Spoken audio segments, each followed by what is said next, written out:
বন্ধু, এটা আমার পিসি, এটা আমার মাসি, এগুলো হয়। কিন্তু গুরুর আশ্রমে সবাই গুরুবোন আর গুরু ভাই, হ্যাঁ, সবাই আমাদের আশ্রমে যখন আসি তখন আমাদের গুরু ভাই আর গুরুবোন নিয়ে যাই। তখন গুরু ভাই আর গুরুবোনের মধ্যে দেখা হয়।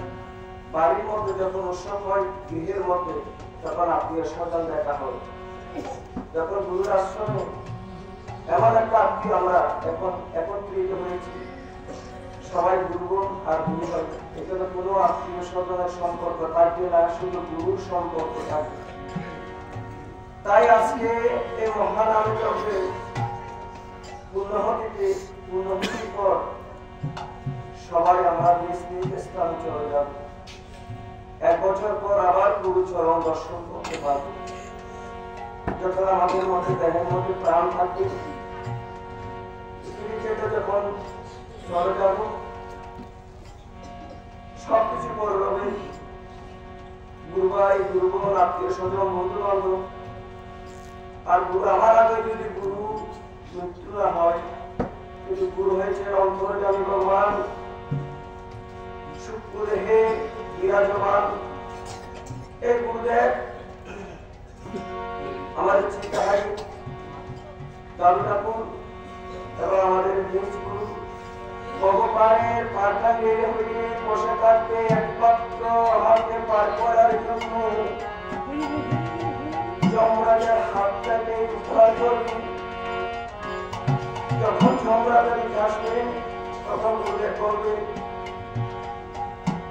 আমরা জীবন বা পাপ করে থাকবো এই গুরু আশ্রমে এসে অন্তত গুরুর কাছে ইসলাম লাভ করে সম্পূর্ণ দেহের মধ্যে পাপ করবো, দূরে সরাই যাব। দেহের মধ্যে পাপ থাকলে সরে যাবে একমাত্র গুরুর চরণ দর্শন করার পরে। যেদিন ভগবানের পাঠাঙ্গায় হইনি আমার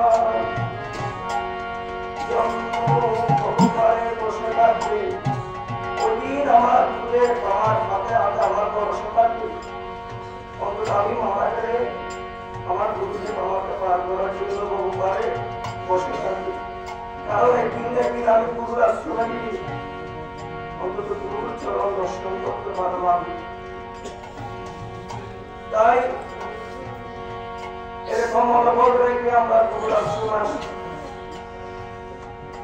যদি গুরুর কৃপা অসময়ে সারাজনকে পূর্ণ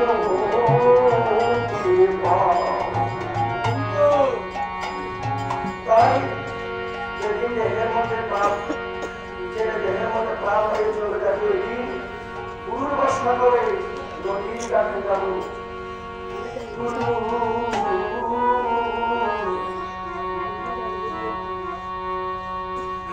আমায় করুপা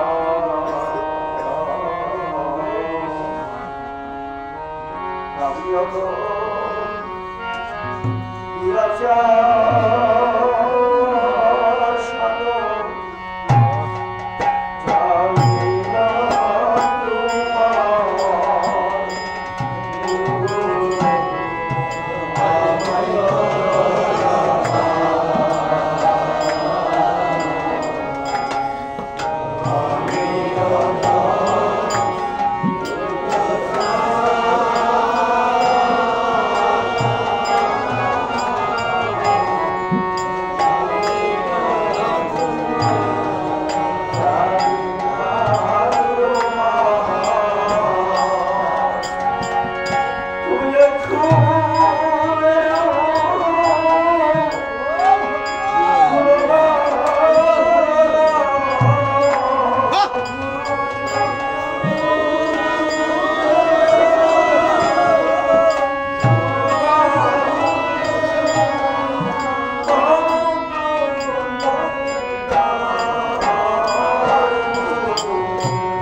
গানে সুর এসে আমি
তাই গুরুদেব তুমি আমাকে শত অপরাধ ক্ষমা করে অন্তত আমাকে উদ্ধার করে দাও। তাই গুরুর কাছে এই মিনতি করে আমরা গুরুর আশ্রমে আসি। তাই নাম সংকীর্তনের গুরুদেব প্রতি বছর নাম সংকীর্তনের আয়োজন করেন। এই নাম যারা সঠিকভাবে বসে একমাত্র দেখেন গুরুদেবের কি আমরা আশ্রমে গুরুদেব অন্তত বলেন যাকে যার মাধ্যমে জড়িত ঠিক করা হয় বলে যে আমার আশ্রমে এমন ভাবে জড়িত হবে যেহেতু আমাদের ভক্ত শিষ্য সবাই আসবে, নামের মাধ্যমে দলির মাধ্যমে নাম দিয়ে মুহিত করে যেন শিষ্যর কানে ভক্তের কানে পৌঁছে যায়। তাই আমরা আমাদের গুরুদেব প্রতি বছর বাইরে থেকে নার্সিংহোম থেকে ভালো ভালো কীর্তনের জড়িয়ে একমাত্র শিষ্যরা বসে এদিক ওদিক ঘোরাফেরা না করে শিষ্যরা যেন নাম সংকীর্তন নাম শ্রবণ করে। দেখুন কি কষ্ট করতেছেন। আর আমরা এই গুরুদেবের কষ্টের মূল্য কিনা এসে আমরা ঘুমিয়ে থাকি, বিভিন্ন ব্যস্তর মাধ্যমে দিন কাটাই। তাই প্রধানত গুরুদেব দেখেন নামি দামি দরে নেই আমাদের গুরুর আশ্রমে কীর্তন করাচ্ছেন। কেন আমাদের চট্টগ্রামের গুরুদেব কীর্তন জানে না? না, কিন্তু সুন্দর করে নাম শ্রবণ করা কি শিষ্যর কানে কর্মের মধ্যে যেন শিষ্যরা বসে নাম শ্রবণ করতে পারে। এই গুরুদেব কতটুকু পর্যন্ত কষ্ট করতেছেন। তাই ওই নামের সমান আমরা কত কিছু করি না, কত দান দক্ষিণা করি না এবং কত কামাই করি না, কেন ওই নামের সমান করি না, হবে না। কারণ একবার তুলসীর নাম নিয়ে যত পাপ করে অনেক ভিড় সর্বনাশী যত পাপ করে। আর কত কত বলেছেন